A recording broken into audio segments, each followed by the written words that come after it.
you got some more information on them, okay? But definitely join their list. You need to know what's happening. Otherwise, you're going to look so foolish when you get on the phone and try to do a deal with them, okay? Next is, what is their fan page URLs on Facebook? Okay, this is important because in the last step in this process, we're going to be driving traffic to their fans. So you find out what are their fan page URLs. Put that in your Excel sheet. How many fans do they have? What's their flagship product? What's the core thing they're selling? Okay, what's their phone number? What's their address? You want to gather as much information as you can during this discovery process of your Dream 100. Okay, all right.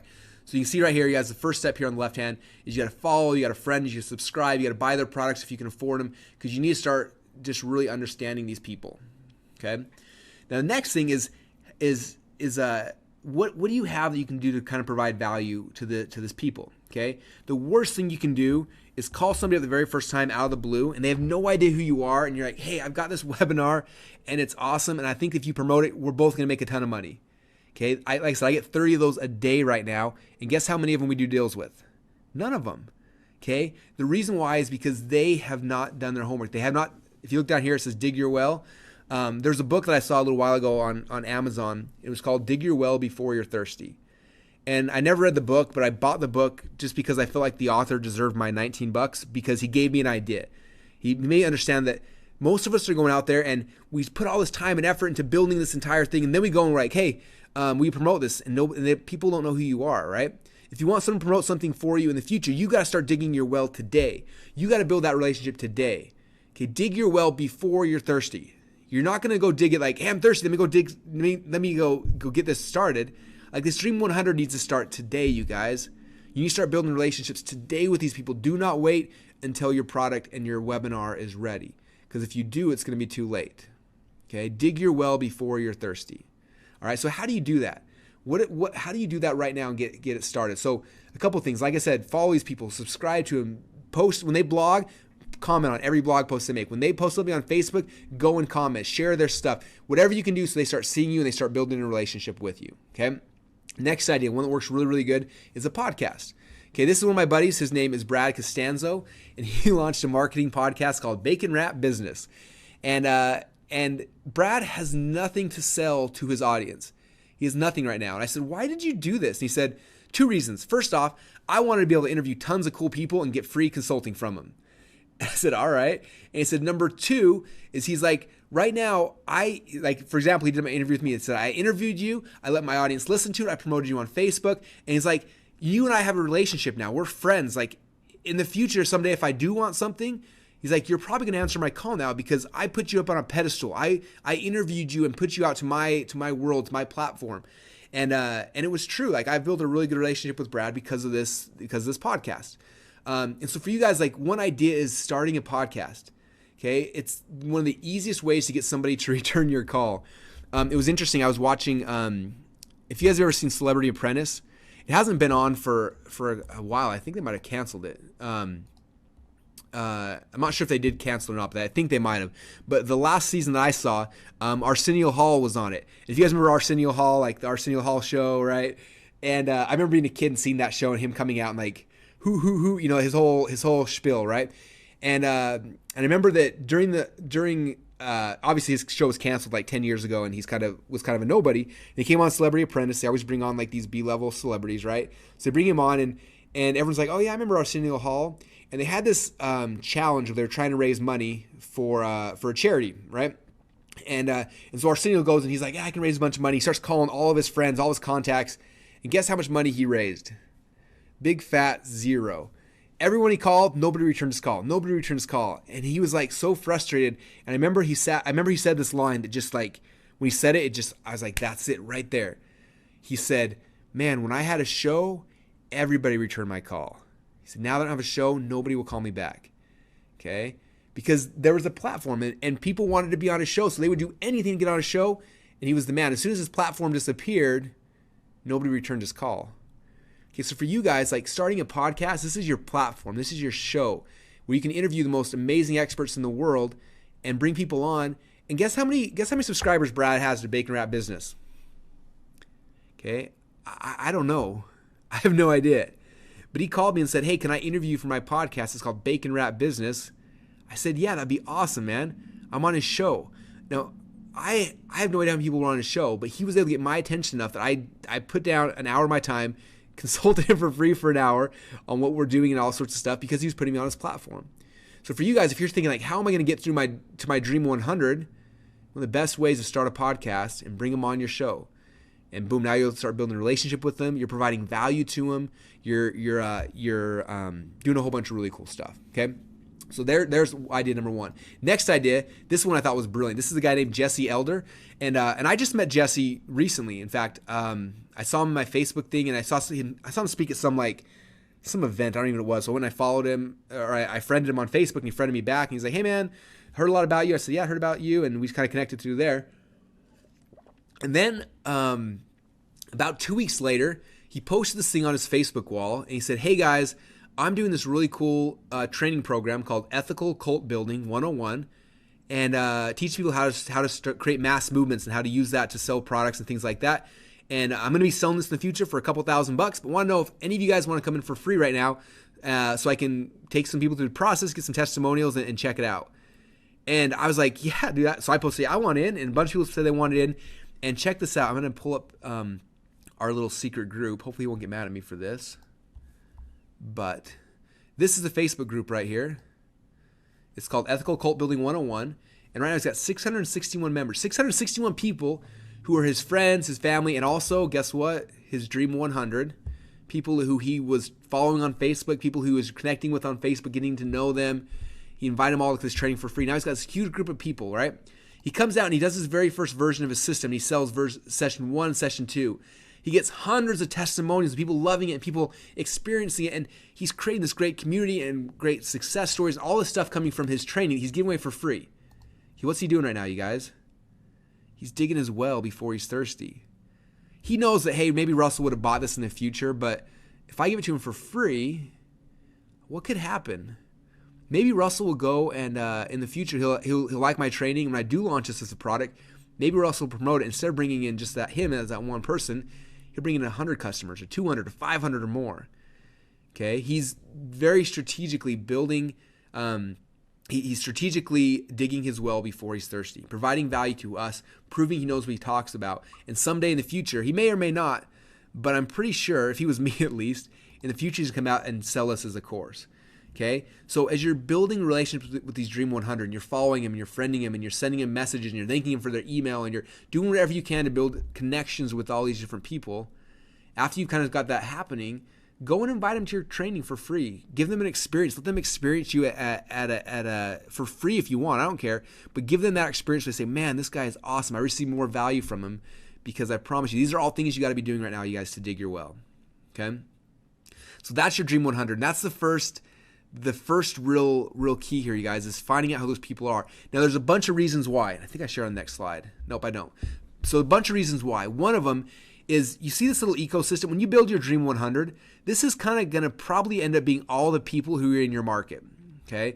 Now, when I first got started online, I was really scared about competition. I remember getting into some markets and I said, there's a lot of people selling stuff like this. This is going to be hard. We're going to be competing against each other. And what I found, though, is that when I go through this Dream 100 process, I find out that, hey, this guy right here, this is what he sells. And it's not the same as mine, but it's in the same market, right? It's in the same ecosystem. And this guy is selling this thing over here, and this person's selling this, and this lady's selling this. And I start seeing, like, what are all the different things people are teaching? Now, if I come in there with an exact same product, and I say, hey, Jesse's teaching ethical cult building, I'm going to teach ethical cult building, what happens? Suddenly we're competing, right? And if we're competing, we can't be partners. Okay, but if I look at it differently, instead of coming in and trying to be directly competing with him, but I say, hey, Jesse's got ethical cult building, this guy's got persuasion secrets, this guy's got stage platform selling, this guy's got this. How do I fit in this ecosystem? What do I have that's a little bit different? What's the spin I can take on my content? Where now, when I talk to Jesse my first time, right? Let's say he's my Dream 100. Instead of me going and trying to go and compete with him, say, hey, I'm selling this thing as well and we're competing. If I make a product that complements his instead of competes, what happens? Suddenly all these competitors right here all can become my partners. Okay? So it's important to understand that, you guys. How can you tweak what it is you're selling so instead of competing, you're complementing? Because if you can figure that out, it becomes very easy to grow and to scale one of these businesses. Okay. Now, sometimes you're going to have to compete. Of the 100 people, maybe one person is going to be a direct competitor, and that's fine. But the more you can complement your Dream 100 and less you compete with them, the better off you're going to be. Okay. All right. So that's going to be important, because that's going to help you kind of figure out, now that you know the ecosystem, the people of your dream partners, you can be able to figure out, like, from that, who am I going to be targeting? How am I going to sell to them? Okay. So there is your Dream 100. Any questions about that right now, you guys? I think it's pretty simple. It's not that hard. All right. Speaking of, James just invited me to be a guest on his show.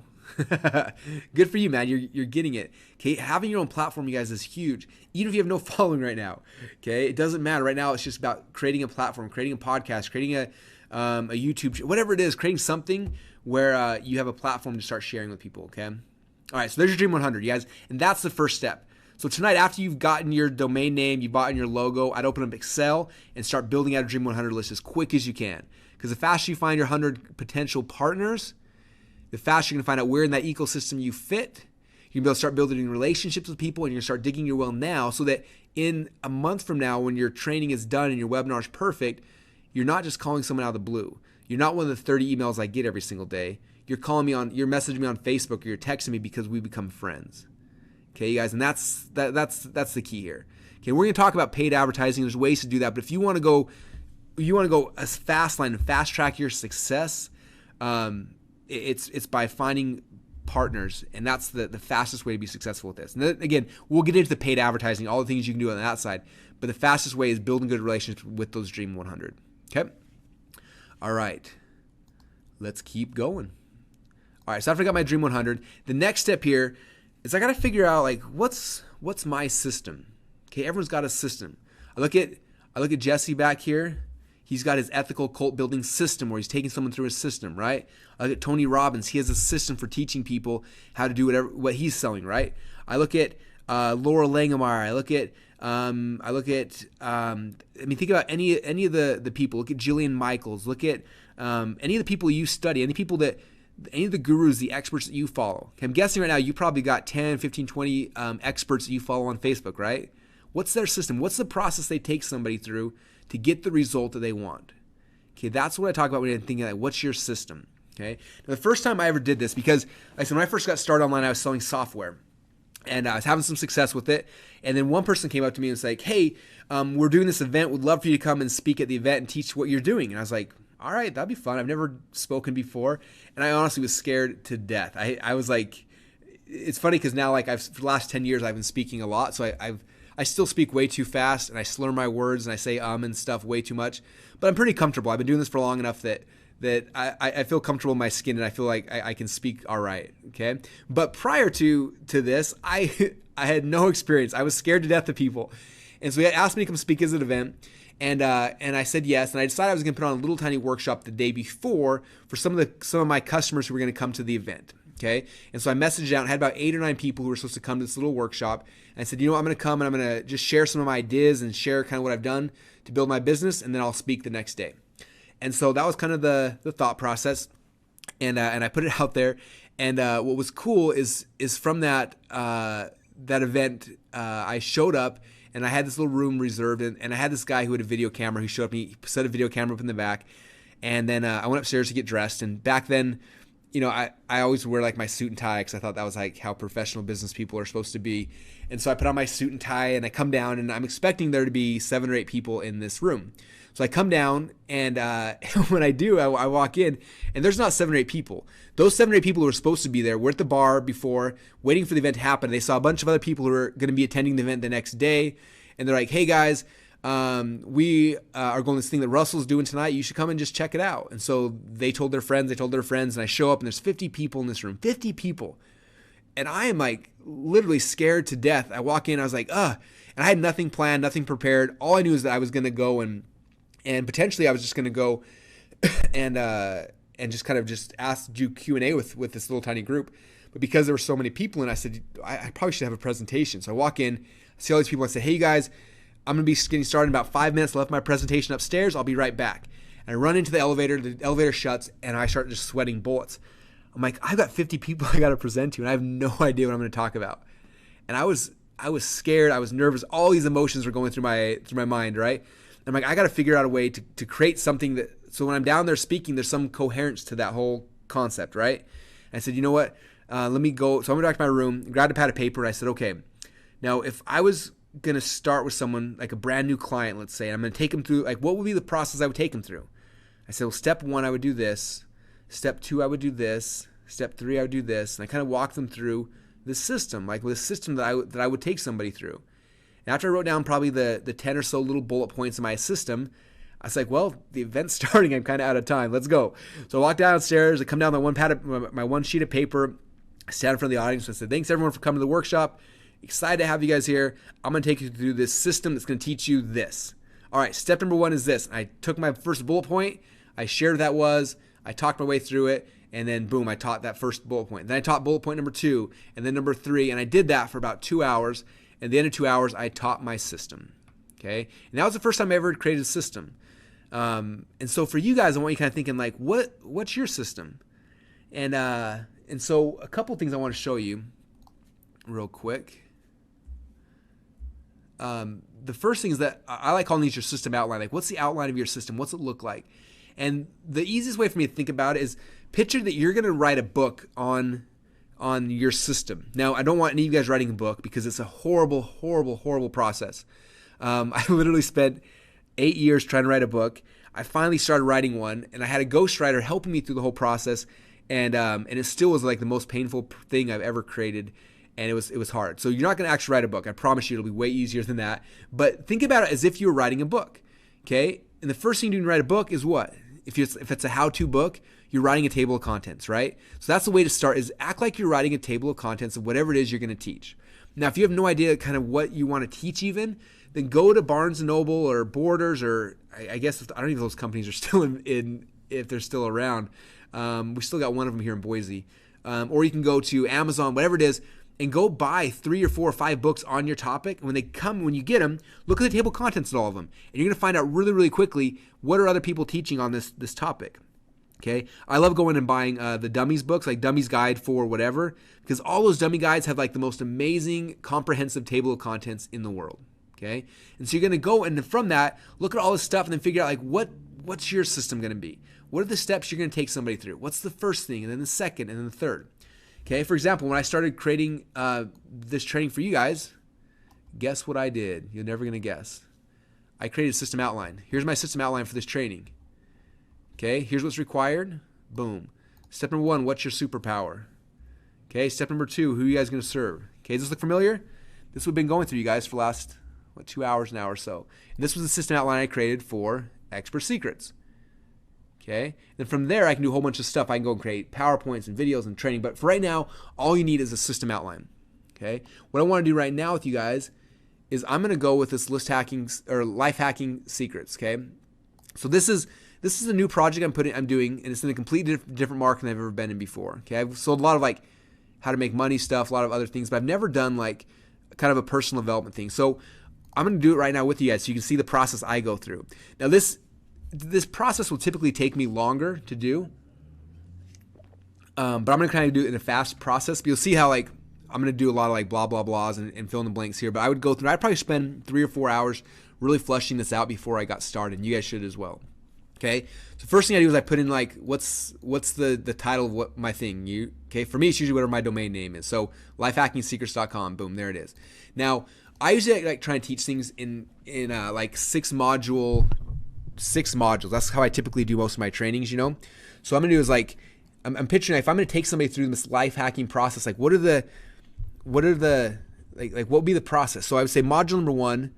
The first thing that I would do is I would have to teach people how to do speed learning. Okay, because the hardest thing with life hacking and really getting huge results in any aspect of your life fast is you have to like accumulate a lot of knowledge quickly, and most people like just don't know how to speed learn. Okay, they never taught me that in school, which is why I struggled through school. So when I learned how to speed learn, I was able to literally I can get a book done in an hour. I can go through an entire book. I can pull resources. I can learn stuff really, really quick now because I've learned some really cool speed learning things. So some of the things that I've learned inside there, double your reading.